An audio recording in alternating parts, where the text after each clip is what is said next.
वही ठंड भरी रात है, लेकिन आज कोहरा और भी गहरा है। आग की चिंगारियां हवा में उड़ रही हैं। दादाजी अपनी पुरानी शाल ओढ़े बैठे हैं। बच्चे आज पहले से ही वहां मौजूद हैं। उनकी आंखों में डर और एक्साइटमेंट दोनों है।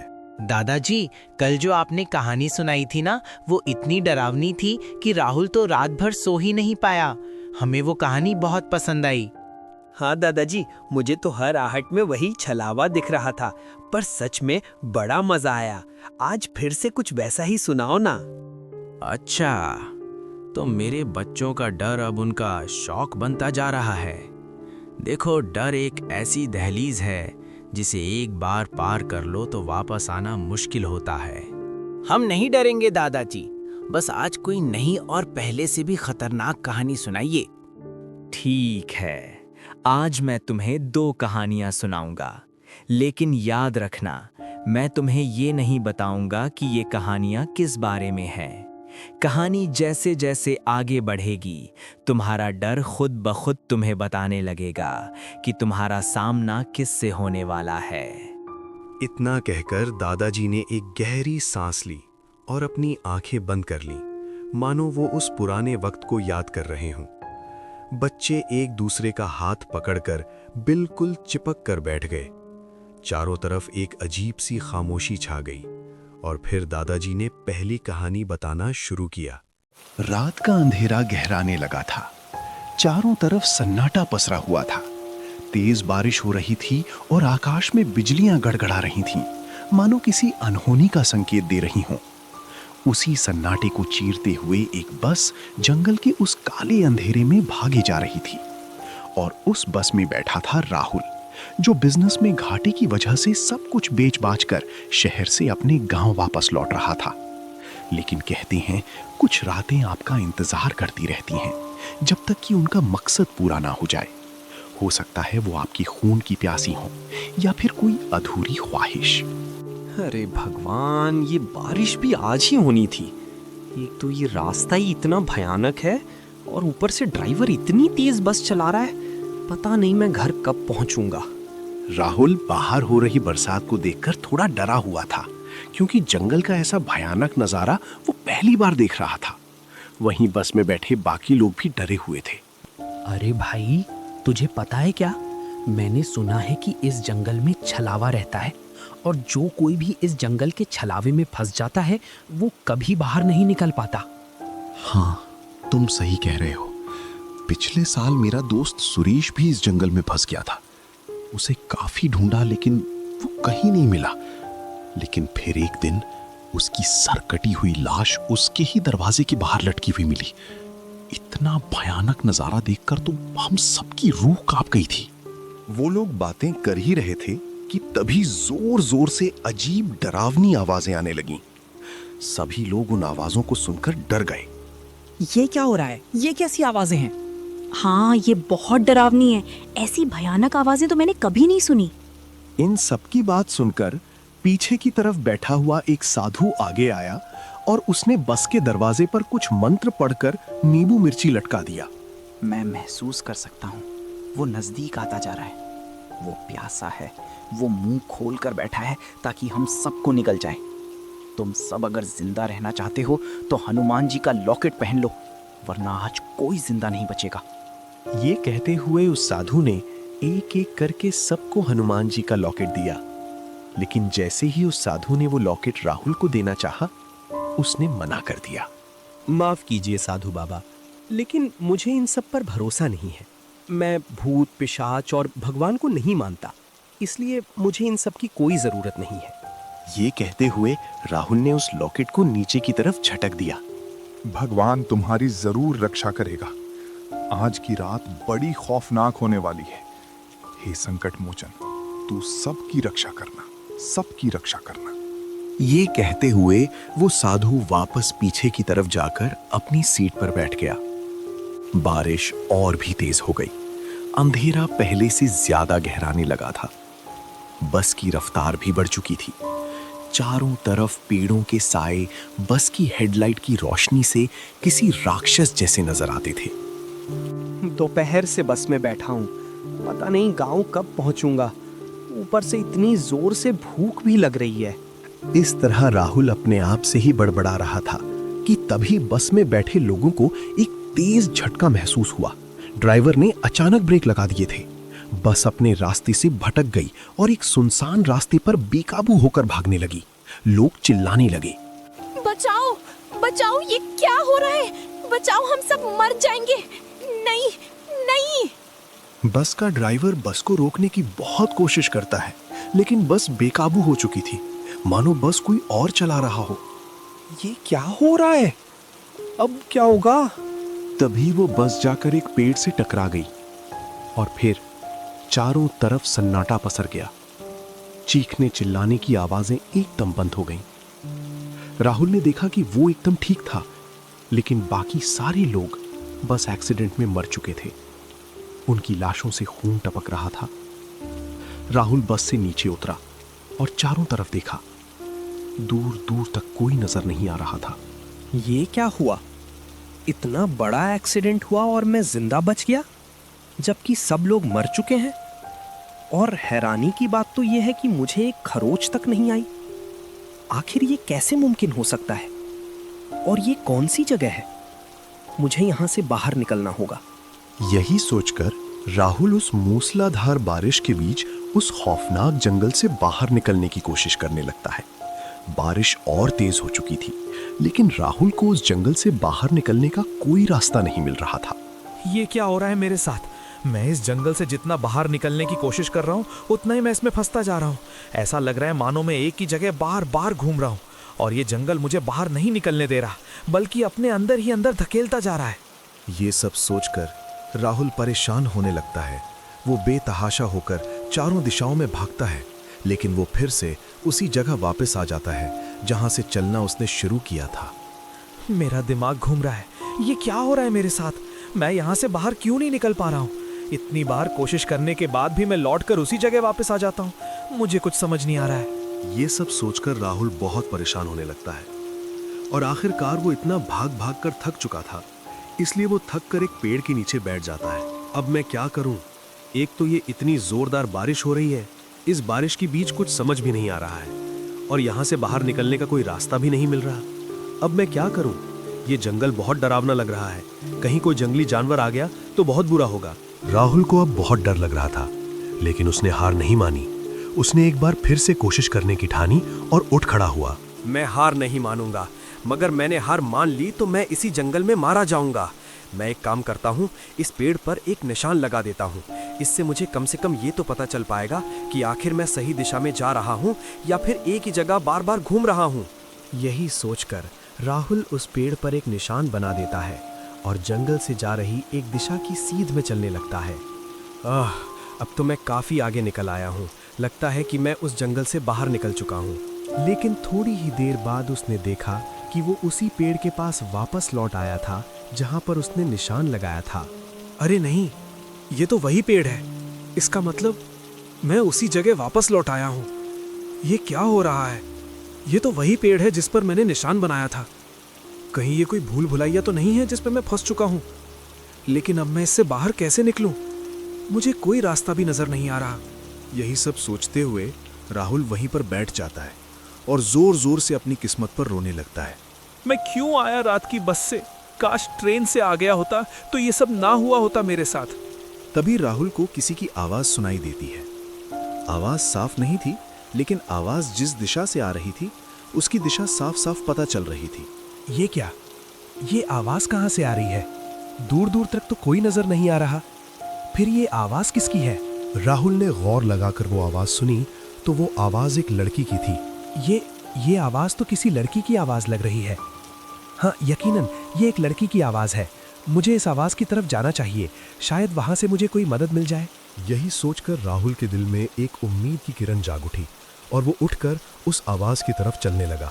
जैसे जैसे वो आवाज की तरफ बढ़ता जा रहा था, वो आवाज और भी साफ और सुरीली होने लगी थी। थोड़ी ही दूर जाने पर राहुल ने देखा कि वहां पर एक सुंदर लड़की बरसात में भीग रही थी। वो किसी अप्सरा की तरह मनमोहक थी। उसकी सुंदरता राहुल के सोए अरमानों को कुचल रही थी। वो लड़की नहीं, मानो स्वर्ग से उतरी कोई मनमोहिनी हो। ये कितना सुंदर नजारा है। दिल करता है देखता रहूं। राहुल उस लड़की को देखकर उसकी अनुपम सुंदरता से मोहित हो चुका था। उसके दिल में काम भावना घर करने लगी थी। राहुल एक पेड़ के पास खड़ा होकर उस लड़की को निहार रहा था कि तभी उस लड़की की नजर राहुल पर पड़ी और वो राहुल के पास आई। क्या हुआ बाबू, आप इस तरह घूर घूर कर क्या देख रहे हैं? लड़की की आवाज सुनकर राहुल अपने ख्यालों से बाहर आया तो उसके ठीक सामने वो लड़की खड़ी थी। उसे देखकर राहुल के दिल की धड़कनें तेज हो गईं। जी मैं वो कुछ भी तो नहीं, मैं तो बस यहाँ फंस गया हूँ और यहाँ से बाहर निकलने का रास्ता ढूंढ रहा था और रास्ता ढूंढते ढूंढते कब यहाँ तक आ गया पता ही नहीं चला। अरे बाबू, ये कोई आम जंगल नहीं है। इस जंगल से बाहर जाने का तो सिर्फ एक ही रास्ता है और वो रास्ता इस तेज बारिश की वजह से बंद हो चुका है। अब इस जंगल से आप बाहर नहीं जा सकते। ये रात तो आपको इसी जंगल में गुजारनी पड़ेगी और कोई रास्ता नहीं है आपके पास। जी आपकी बात सही है, लेकिन मैं यहाँ जंगल में इस बारिश के बीच कैसे रह सकता हूँ? क्या आपके पास कोई रहने की जगह है जहाँ आज रात रुका जा सके? क्योंकि बारिश बहुत तेज हो रही है और मुझे बहुत डर भी लग रहा है। देखो बाबू, इस वीरान जंगल में तो रहने की जगह आपको कहाँ ही मिलेगी, लेकिन हाँ, यहाँ से थोड़ी दूर ही मेरा घर है। तुम मेरे साथ चल सकते हो और वहाँ तुम पूरी रात गुजार सकते हो। लड़की की बात सुनकर राहुल का मन बहक गया। उसे लगा कि वो लड़की खुद उसे अपने घर ले जा रही है। शायद वो उसे पसंद करने लगी हो। यही सोचकर राहुल ने उस लड़की से कहा, जी ठीक है, मैं आपके साथ चल सकता हूँ। इस तूफानी बरसात में बाहर रहने से बेहतर है कि मैं आपके साथ रुक जाऊँ। राहुल की बात सुनकर वो लड़की हल्के से मुस्कुराई। तो ठीक है बाबू, आप मेरे पीछे पीछे आ जाओ, मैं आपको अपने घर ले चलती हूँ। लड़की की बात सुनकर राहुल उस लड़की के पीछे पीछे चलने लगा। थोड़ी ही देर में दोनों एक आलीशान और वीरान पड़ी हुई हवेली के सामने पहुंच गए। चलो बाबू, यही है मेरा घर। चलो अंदर चलते हैं, वरना बारिश में बीमार पड़ जाएंगे। उस वीरान पड़े जंगल में इतनी आलीशान हवेली देखकर राहुल चौंक जाता है, लेकिन उसे रात गुजारने के लिए एक जगह भी चाहिए थी और ऊपर से वो उस लड़की की सुंदरता से इतना मोहित हो चुका था कि उसे कुछ समझ ही नहीं आ रहा था। सुनिए, आप बहुत खूबसूरत हैं। क्या मैं आपका नाम जान सकता हूँ प्लीज? राहुल बोल ही रहा था कि तभी पीछे से किसी की तेज आवाज आती है। मोहिनी, मोहिनी नाम है इसका। राहुल ने डर कर अपने पीछे देखा तो वहाँ एक अजीब सा आदमी खड़ा था। आप कौन हैं और आपको इसका नाम कैसे पता है? ये मेरे बाबा हैं। इस हवेली में हम दोनों ही रहते हैं। ओह, ये तुम्हारे बाबा हैं। नमस्ते अंकल, मैं राहुल। वो दरअसल जंगल में मेरी बस का एक्सीडेंट हो गया था और इस जंगल से बाहर निकलने का कोई रास्ता भी नहीं मिल रहा था, तो मेरी मुलाकात आपकी बेटी से हो गई और वो मुझे अपने साथ यहाँ ले आई ताकि मैं आज रात यहाँ गुजार सकूँ। राहुल की बात सुनकर वो आदमी कुछ नहीं बोला और चुपचाप ही हवेली के अंदर चला गया। ये देखकर राहुल को बहुत अजीब लगा। वो बाबू दरअसल बाबा किसी से ज्यादा बात नहीं करते, इसलिए आप उनकी बात का बुरा मत मानिएगा। अच्छा, अब आप अंदर चलिए ना। इस तरह राहुल उस लड़की के साथ अंदर आ जाता है। वो लड़की राहुल को एक कमरे में ले जाती है। बाबूजी, आप यहाँ बैठकर आराम कीजिए, मैं आपके लिए कुछ खाने के लिए बनाकर ले आती हूँ। जी ठीक है। ये कहकर वो लड़की वहां से बाहर चली जाती है और राहुल वहीं बैठकर आराम करने लगता है। लेकिन थोड़ी ही देर बाद राहुल को एक हलचल महसूस होती है। ये किसी के बात करने की आवाजें थी। राहुल को थोड़ा अजीब लगता है और वो बाहर आकर देखता है तो वो लड़की अपने पिता से बात कर रही थी। मैंने जैसा प्लान किया था सब वैसा ही हो रहा है। अब मैं उसे खाना खिलाकर बेहोश कर दूंगी और फिर हम दोनों उसे छोटे छोटे टुकड़ों में काटकर खाएंगे। बड़ा मजा आएगा। आप बहुत तेज हैं मालकिन। आपने उस लड़के को अपनी बातों में कितनी जल्दी आसानी से ले लिया और वो बेवकूफ अपनी जवानी के बहकावे में आकर समझा ही नहीं कि वो जिसकी सुंदरता पर दिल बैठा है वो कोई और नहीं बल्कि इस जंगल की सबसे शक्तिशाली पिशाचिनी है। अब बस भी करो, जाओ जाकर एक प्लेट खून का सूप बना कर ले आओ। अपने शहरी बाबू को भूख लगी होगी, मैं उन्हें अपने हाथ से सूप पिलाऊंगी। राहुल ये सब देखकर बहुत डर जाता है। हे भगवान, ये क्या? मैं अपनी बेवकूफ़ी के चलते कहाँ फंस गया? मुझे कैसे भी करके यहाँ से निकलना होगा, वरना इन पिशाचों से मुझे कोई नहीं बचा पाएगा। राहुल यही सोचकर दबे पैरों से छुपते हुए वहां से निकलने लगता है, लेकिन तभी उस पिशाच की नजर राहुल पर पड़ जाती है। वो देखो मोहिनी, आपका शिकार भाग रहा है। ये सुनकर राहुल बहुत डर जाता है और बेतहाशा होकर वहां से भागने लगता है। राहुल तब तक भागता रहता है जब तक वो थक नहीं गया। आखिरकार राहुल बहुत आगे निकल आया था इसलिए वो रुक जाता है। लेकिन जब उसने चारों तरफ अपनी नजरें घुमाकर देखा तो वो एक रेलवे स्टेशन पर था। मैं भागते भागते रेलवे स्टेशन पर पहुंच गया हूं। अब मैं यहां से ट्रेन का टिकट लेकर घर जा सकता हूं। मुझे यहां ज़्यादा देर नहीं रुकना चाहिए। यही सोचकर राहुल टिकट काउंटर ढूंढने लगता है। वहां एक तरफ एक सीट पर बारिश के बीच एक लड़की बैठी हुई थी। पहले तो राहुल डर जाता है, लेकिन फिर हिम्मत करके उसके पास जाता है और उससे पूछता है। जी सुनिए, क्या आप मुझे बता सकती हैं कि ये टिकट काउंटर किस तरफ है? मुझे सीतापुर की टिकट लेनी है। हाँ, यहाँ से सीधे जाके मुड़ जाइएगा, वहीं टिकट बूथ है। लड़की की बात सुनकर राहुल टिकट काउंटर की तरफ जाने लगता है। अरे भाई साहब, ये सीतापुर की ट्रेन कब आएगी? अभी अभी एक ट्रेन निकली है। दूसरी ट्रेन के लिए 3 घंटे इंतजार करना पड़ेगा। अच्छा ठीक है, सीतापुर की एक टिकट दे दीजिए। इस तरह राहुल टिकट ले लेता है और एक तरफ लगी हुई बेंच पर जाकर बैठ जाता है और ट्रेन का इंतजार करने लगता है।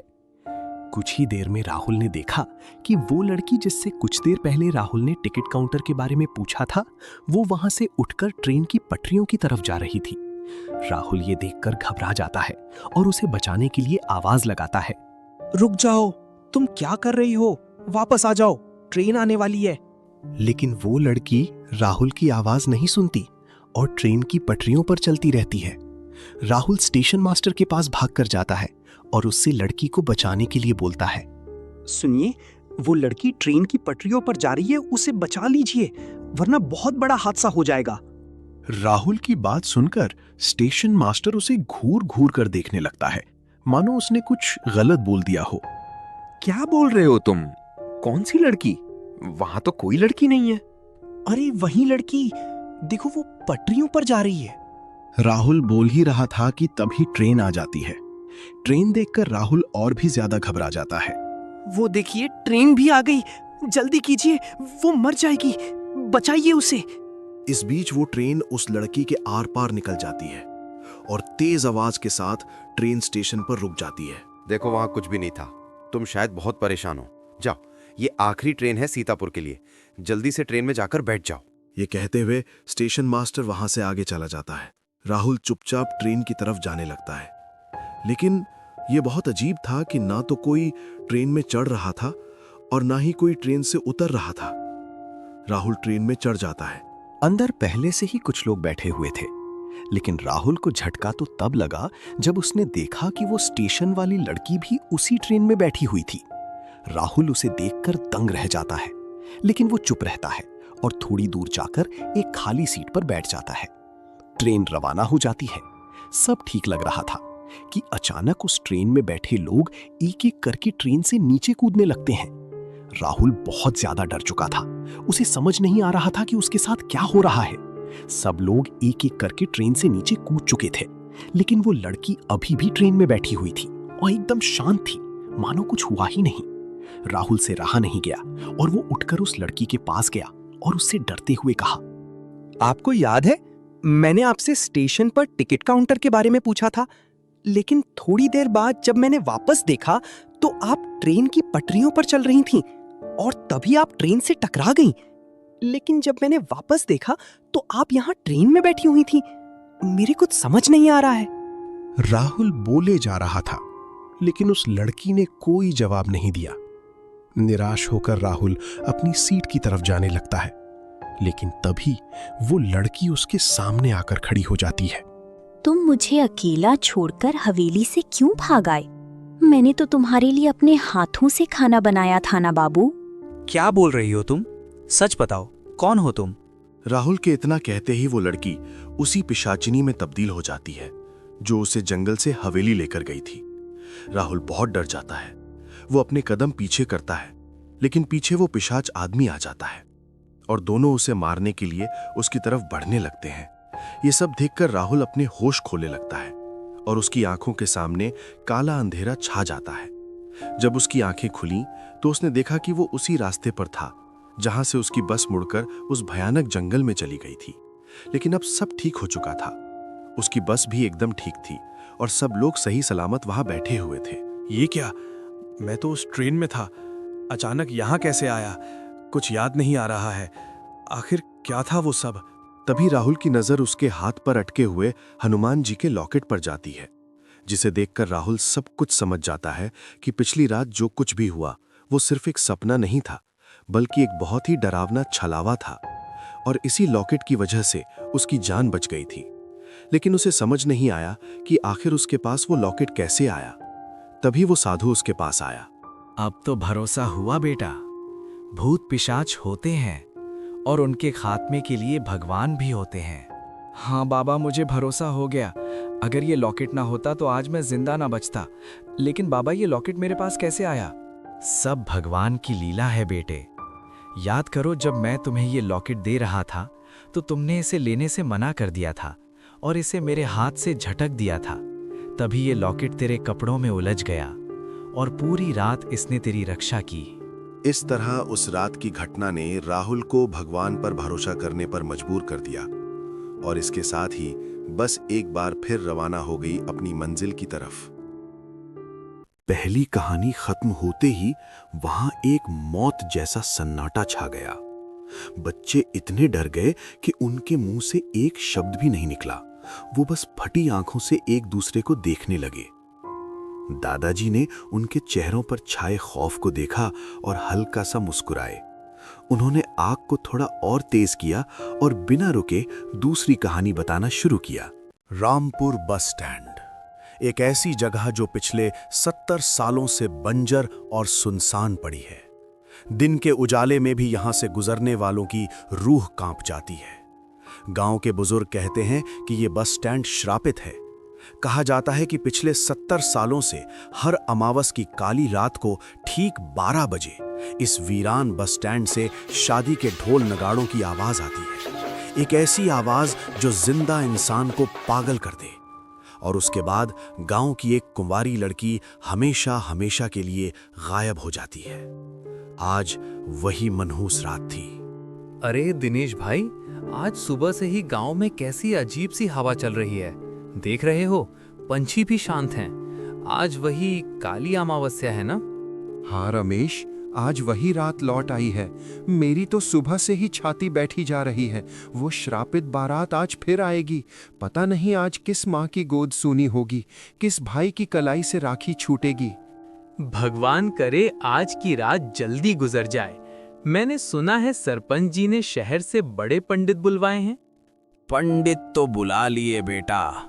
पूरे गांव के मंदिरों में सुबह से जाप चल रहा है, लेकिन उस शैतानी ताकत को रोकना इंसान के बस की बात नहीं लगती। बस दरवाजे बंद रखना, चाहे कोई भी आवाज आए दरवाजा मत खोलना। दिन ढलने लगा था। सूरज की रोशनी कम होती जा रही थी और डर का अंधेरा गांव वालों के दिलों में घर करता जा रहा था। हर बार अमावस्या आती थी, लेकिन आज की खामोशी कुछ अलग थी। एक ऐसी खामोशी जो तूफान आने से पहले होती है। शाम के 7 बज चुके थे। गांव की टी स्टॉल पर कुछ लोग बैठे थे, लेकिन आज वहां कोई हंसी मजाक नहीं हो रहा था। वहां बैठे थे भैरव काका, जो इस गांव के सबसे पुराने निवासी थे, और उनके साथ थे 2 जवान लड़के, विक्रम और राहुल। अरे भैरव काका, आप भी किन बातों में आ गए? आज के जमाने में भूत प्रेत, ठीक रात के 12 बजे बारात आएगी, ये सब कहानियां हैं काका, बस लोगों को डराने के लिए। कहानी होती तो आज मेरा बाप जिंदा होता विक्रम। ये कोई कहानी नहीं, ये इस गांव का बदनसीब सच है। तो रोकता क्यों नहीं कोई उन्हें? पुलिस को बुलाओ, फोर्स लगाओ। ऐसे कैसे कोई लड़की उठा के ले जाता है? रोकने की कोशिश नहीं की थी क्या? 20 साल पहले गांव के 15 हिम्मत वाले मर्द, जिसमें मेरा बाप भी शामिल था, वो गए थे उस बस स्टैंड पर, हाथों में मशाले और लाठियां लेकर। फिर क्या हुआ काका? फिर उनमें से कोई वापस नहीं आया राहुल। अगली सुबह हमें सिर्फ उनकी जली हुई लाशें और कुछ कपड़े मिले। उनकी लाशें तक नहीं मिली। वो बारात इंसानों की नहीं है बेटा, वो रूहों की भूख है। जो उनके रास्ते में आता है वो सीधा नरक जाता है। लेकिन काका, वो बारात तो सिर्फ लड़की लेने आती है ना, तो मर्दों को क्यों मारा? क्योंकि उन्होंने उन्हें देख लिया था। अमावस्या की रात को जो भी उस बारात की नज़र में आता है वो उनका मेहमान बन जाता है, हमेशा के लिए। इसलिए कहता हूँ आज रात घर में रहना। भैरव काका की बात सुनकर राहुल के पसीने छूट गए। बस करो अब ये बातें, 11 बजने वाले हैं, अंधेरा गहरा हो रहा है। चलो सब अपने अपने घर, और खबरदार जो किसी ने खिड़की से झांकने की कोशिश भी की। सब लोग वहां से उठ गए, लेकिन भैरव काका की कहानी ने विक्रम के दिमाग में एक आग लगा दी थी। डर नहीं, जिज्ञासा। राहुल, तू मान गया काका की बात? भूत, बारात? भाई प्लीज धीरे बोल, हवा में भी कान होते हैं आज की रात। चुपचाप घर चलते हैं। मुझे देखना है राहुल, मुझे अपनी आंखों से देखना है कि आखिर होता क्या है उस बस स्टैंड पर। मैं आज घर नहीं जा रहा। पागल हो गया है क्या विक्रम? मरने का शौक चढ़ा है? काका ने कहा ना, जो देखता है वो जिंदा नहीं बचता। वो सामने गए होंगे यार, हम सामने नहीं जाएंगे, हम छुप कर देखेंगे। सोच, अगर हमने ये राज खोल दिया तो पूरे गांव का भला होगा। तू बस मेरा साथ दे। नहीं भाई, मैं नहीं आ रहा, मुझे अपनी जान प्यारी है। अरे डरपोक, तो मेरा दोस्त है या नहीं? हम वो पुराने बरगद के पेड़ के पीछे छुपेंगे। वहां से बस स्टैंड साफ दिखता है, लेकिन कोई हमें नहीं देख पाएगा। चल ना, बस एक बार। दूसरी तरफ गांव के दूसरे कोने में अजय का परिवार खाना खा रहा था। अजय की छोटी बहन अंजलि, जो शहर में पढ़ाई करती थी, काफी सालों बाद गांव आई थी। भैया सीरियसली, आप लोग अभी भी इन पुरानी स्टोरीज पर बिलीव करते हो? भूतिया बारात? कम ऑन, 21st सेंचुरी है ये। ये शहर नहीं है अंजलि, ये रामपुर है। यहाँ की हवा में कुछ चीजें ऐसी हैं जो साइंस की किताबों में नहीं होती। मैंने तुझे मना किया था ना अमावस्या पर आने से। अरे भैया, आप तो ऐसे डर रहे हो जैसे वो भूत दरवाजा तोड़कर मुझे ले जाएगा। रिलैक्स करो, कुछ नहीं होगा। अंजलि, तुम्हारी भाभी हूँ मैं, मजाक नहीं कर रही। पिछली बार जब शर्मा जी की बेटी गायब हुई थी तब भी यही लगा था कि अफवाह है, लेकिन आज तक उसका पता नहीं चला। तुम आज रात मेरे और अजय के बीच में सोओगी। अंजलि ने देखा कि उसके भैया और भाभी के चेहरे पर डर साफ दिख रहा था। उसने मजाक उड़ाना बंद कर दिया, पर अंदर ही अंदर उसे अब भी यकीन नहीं था। घड़ी की सुई टिक टिक करके 12 की तरफ बढ़ रही थी। सुमन, पीछे का दरवाजा अच्छे से बंद किया ना? खिड़कियां चेक कर लो, 11:55 हो गए हैं। उधर बस स्टैंड के पास विक्रम और राहुल सांसें रोके उस बरगद के पेड़ के पीछे छुपे हुए थे। अचानक हवा रुक गई, बिल्कुल शांत, इतनी शांत कि उन्हें अपनी धड़कन सुनाई दे रही थी। कुत्ते जो अब तक भौंक रहे थे, वो दुम दबाकर भाग गए। विक्रम, मुझे अजीब लग रहा है। जली हुई बदबू आ रही है, जैसे किसी जानवर को जलाया हो। चुप कर, उधर देख। ठीक 12 बजे बस स्टैंड के टूटे हुए शेड के ऊपर बैठे हुए कौवों ने एक साथ चिल्लाना शुरू कर दिया, और तभी एक ऐसी आवाज गूंजी जैसे पाताल लोक में शादी के नगाड़े बज रहे हों। वो आवाज कानों को सुकून नहीं बल्कि दिल में दहशत पैदा कर रही थी।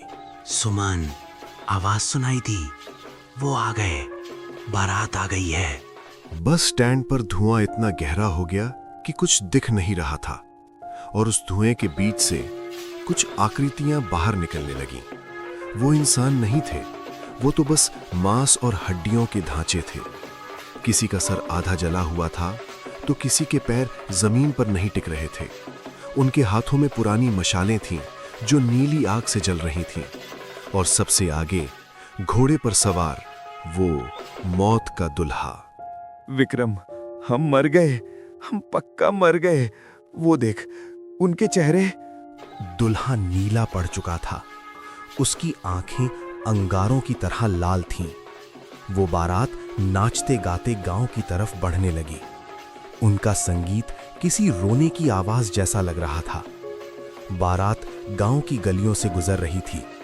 जिस घर के सामने से वो गुजरते वहां के लोग डर के मारे सांस लेना बंद कर देते। बारात सीधा अजय के घर की तरफ मुड़ गई, जैसे उन्हें पहले से पता हो कि शिकार कहाँ है। ये आवाज हमारे घर के पास आ रही है सुमन। अंजलि को लेकर स्टोर रूम में छुप जाओ, जल्दी। दरवाजा खोलो, मैं अपनी दुल्हन लेने आया हूँ। वो आवाज दीवारों को चीरते हुए अंदर आई। अंजलि, जो अब तक ब्रेव बन रही थी, डर के मारे कांपने लगी। यहाँ कोई दुल्हन नहीं है, चले जाओ यहाँ से। मैं अपनी बहन को नहीं ले जाने दूंगा। इंसान की हिम्मत तो देखो, मौत से सौदा कर रहा है। एक ही झटके में मजबूत दरवाजा किसी कांच की तरह बिखर गया। दुल्हा और उसके जले हुए बाराती घर के आंगन में घुस गए। खबरदार जो आगे बढ़े, मैं काट डालूंगा सबको। अजय ने कुल्हाड़ी उठाई, लेकिन उस साये ने हाथ तक नहीं लगाया, सिर्फ अपनी लाल आंखों से अजय की तरफ देखा। अजय का शरीर हवा में उठ गया और जोर से दीवार पर जा लगा। भैया, भाभी, छोड़ दो उन्हें, प्लीज। तू ही मेरी दुल्हन है। आज की रात तू मेरे साथ चलेगी। अजय जमीन पर गिरा, मुंह से खून निकल रहा था, लेकिन वो फिर उठा। नहीं, अंजलि, भाग जाओ। कमरा खून से भर गया। अंजलि की चीख गांव में गूंज गई, लेकिन कोई बचाने नहीं आया। भैया, उठो ना भैया, भाभी। दुल्हे ने अंजलि के बाल पकड़े और उसे किसी गुड़िया की तरह घसीटते हुए घर से बाहर ले आया। वो रोती रही, गिड़गिड़ाती रही, लेकिन उस शैतान पर कोई असर नहीं हुआ। राहुल, वो देख, वो अजय की बहन है। वो लोग उसे ले आए और उनके कपड़ों पर खून लगा है। शायद अजय भाई। हमें भागना चाहिए विक्रम, अगर उन्होंने हमें देख लिया। बारात वापस बस स्टैंड पर पहुंच गई थी। अंजलि बेहोश होने की हालत में थी। अचानक बस स्टैंड के चारों तरफ धुआं और गहरा हो गया और तभी सुनाई दी एक भयानक हॉर्न की आवाज। अंधेरे को चीरते हुए एक पुरानी जंग लगी हुई टूटती हुई बस वहां आकर रुक गई। उसका इंजन किसी जानवर की तरह गुर्रा रहा था। बस के दरवाजे अपने आप खुल गए। धुआं थोड़ा छटा तो विक्रम और राहुल ने जो देखा उसने उनकी रूह निकाल दी। बस के अंदर सीटों पर अनगिनत आत्माएं बैठी थीं। सफेद चेहरे, बिना आंखों वाले गड्ढे, सब के सब खिड़कियों से बाहर घूर रहे थे। हे भगवान, ये सब वही लड़कियां हैं जो पिछले 70 सालों में गायब हुई थीं। अंजलि ने जब उन आत्माओं को देखा तो उसकी आवाज गले में ही अटक गई। वो चीखना चाहती थी पर आवाज नहीं निकली। दुल्हे ने अंजलि को उठाया और उस श्रापित बस के अंदर फेंक दिया। अगली बार तुम्हारी बारी है। क्या उस दुल्हे ने उन्हें देख लिया था? विक्रम और राहुल की सांसें अटक गईं। जैसे ही अंजलि बस के अंदर गई, दरवाजे बंद हो गए। बस ने एक तेज रफ्तार पकड़ी, लेकिन सड़क पर नहीं, वो हवा में धुएं की तरफ बढ़ने लगी। और देखते ही देखते वो बस, वो बारात और वो बेचारी अंजलि सब धुएं में गायब हो गए। रह गया तो बस वही मनहूस सन्नाटा। अगली सुबह अजय और सुमन की लाशें मिली। अंजलि का कोई नामो निशान नहीं था। विक्रम और राहुल ने जो देखा था वो बताने की हालत में नहीं थे। वो आज भी उस बरकत के पेड़ के नीचे चुपचाप बैठे रहते हैं। कहते हैं रामपुर बस स्टैंड आज भी बंद है, लेकिन अगर आप कभी अमावस्या की रात वहां से गुजरें और आपको ढोल की आवाज सुनाई दे तो मुड़कर मत देखना, क्योंकि अगली सवारी शायद आपकी हो सकती है।